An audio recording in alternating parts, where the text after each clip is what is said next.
Okay, for today's video, tuturuan ko kayo kung paano gumawa ng beaded bracelet. So, ganito yung design na gagawin natin. So, super ganda nito.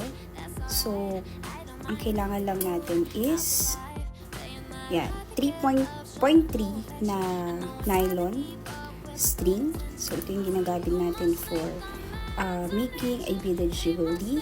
And then, kailangan nyo itong mga beads. So, yung pink, which is ito. Yan. So, ito yan.